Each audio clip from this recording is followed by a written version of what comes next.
久しぶりだな、麦わら。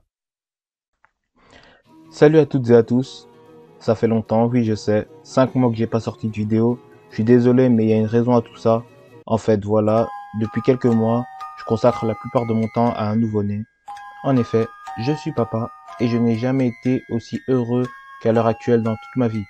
C'est compliqué à gérer, voilà, mais on fait avec. Et non, en fait c'est totalement faux, c'est juste que j'avais plus de PC tout simplement. Du coup, j'ai dû attendre d'avoir assez d'argent pour m'en acheter un nouveau. Bref, je vous raconte ma vie, mais c'est pas le sujet de la vidéo. Du coup, c'est parti pour pourquoi la fin de Food Wars est-elle aussi nulle. Alors, avant toute chose, je vous vois d'avance les guignols qui vont venir me dire en commentaire: ouais, mais Aizo, l'auteur n'a pas pu faire la fin qu'il voulait. Le manga a chuté en popularité et du coup, les éditeurs lui ont pas laissé le temps de faire une vraie fin. Oui, je sais, je suis au courant. Je sais. Tu m'apprends rien là en fait. Cette vidéo est une critique du manga en lui-même et pas des événements extérieurs qui ont causé ce désastre. C'est pas mon problème si l'auteur avait la diarrhée ou que sa femme l'a quitté pendant qu'il faisait la fin de son manga. En gros, je veux juste cracher ma haine parce que je suis un rageux aigri et que j'aime parler dans le vide. Bref, cela étant dit, on peut commencer.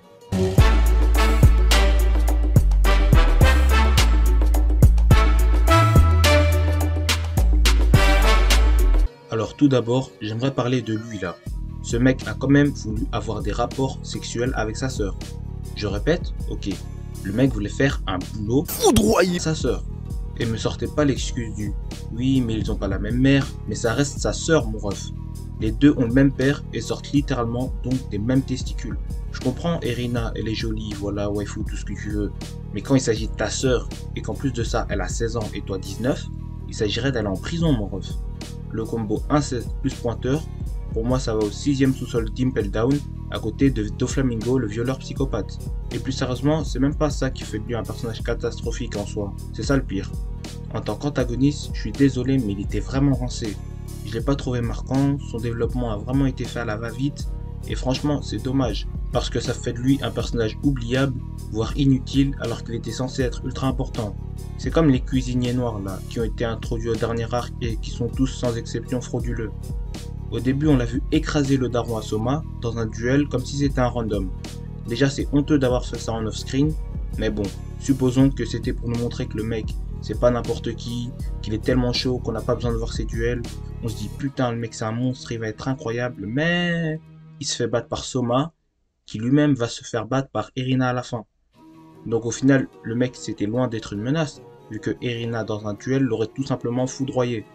Et ça a décrédibilisé le personnage de Joichiro, parce que le mec est censé être un big boss de la cuisine dans le monde entier, et il se fait écraser par un mec qui se fait écraser par un mec qui se fait écraser par Erina.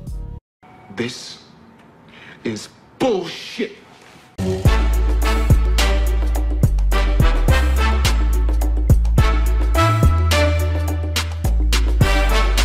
Dans le dernier arc, le scénario était vraiment désastreux.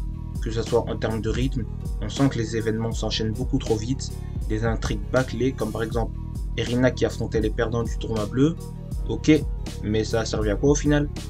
Et même en termes d'originalité, les mecs n'avaient plus d'idées. Par exemple, on voit des mecs cuisiner avec des tronçonneuses. Après je sais pas, je m'y connais pas en cuisine, peut-être que c'est normal dans le milieu professionnel, mais bon, j'y crois moyen. On sent clairement que le nombre de chapitres avant la fin était restreint et qu'il fallait tout faire trop vite, quitte à faire de la merde. Et la conclusion est tout aussi désastreuse, mais on en reparlera plus tard dans la vidéo.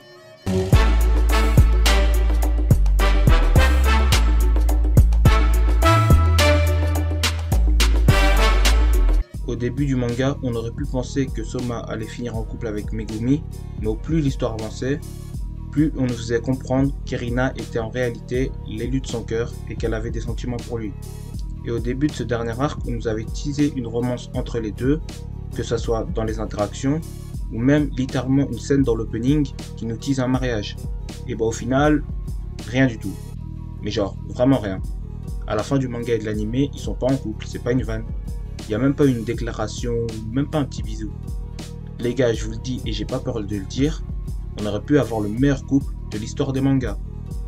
Leur relation était parfaite, Erina qui au début déteste Soma par complexe de supériorité, mais au fur et à mesure que l'histoire avance, Soma va la faire devenir plus humaine, plus sociable et moins hautaine.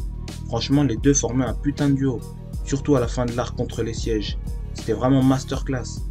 En plus, elle a appris qu'il est le fils de l'homme qu'elle admire depuis toujours. Les planètes étaient alignées pour nous pondre un chef-d'œuvre, et l'auteur nous a chié dessus, je vous le dis. En général, on va pas se mentir, les couples dans les animés qui sont pas centrés sur la romance sont pas ouf, voire éclatés.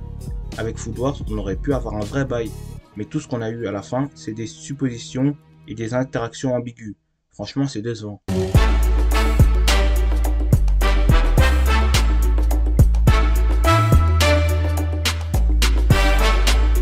Alors, petite précision, je vais parler de la fin en animé et non celle du manga, parce que tout simplement j'ai trouvé la conclusion meilleure en animé qu'en manga, même si dans tous les cas elle est éclatée, on va pas se mentir. Cela étant dit, maintenant où est le problème? Pourquoi on n'a pas vu le plat d'Erina? Donc elle a gagné le tournoi, mais on sait pas comment. C'est comme si à la fin de Naruto, Kaguya apparaissait et ensuite on a une ellipse sans transition avec le mariage de Naruto. Tu vois ce que je veux dire? C'est totalement débile d'avoir fait ça. Ok, il n'y avait pas le temps de le mettre dans le manga, mais pourquoi ça n'a pas été rajouté dans l'animé? Sachant que l'animé a rajouté certaines choses qui n'étaient pas dans le manga à la base. Moi je pense que l'auteur avait vraiment plus d'inspi pour le plat ultime d'Irina, alors il s'est dit que ça allait passer crème, mais non en fait, ça marche pas comme ça. Bref, j'ai envie de dire que la conclusion colle parfaitement avec le niveau du dernier arc en général. C'est un peu la cerise sur le gâteau de la médiocrité. Après, on a quelques conclusions d'intrigue moyennement sympas avec les Nakiri, mais sans plus. Pour finir, je dirais que Food Wars est un très bon manga. C'est vrai que je l'ai pas dit depuis le début, mais je kiffe Food Wars, et c'est justement pour ça que j'ai le seum, car j'estime qu'un aussi bon manga ne mérite pas une fin aussi désastreuse. Au final, Food Wars est un énième shonen atteint du syndrome de la fin de merde, à l'instar de Naruto, Fairy Tail, Bleach, SNK, Nanatsu no Taizai, etc. Merci d'avoir regardé la vidéo jusqu'au bout, n'hésitez pas à liker, partager, c'était Aizo, ciao.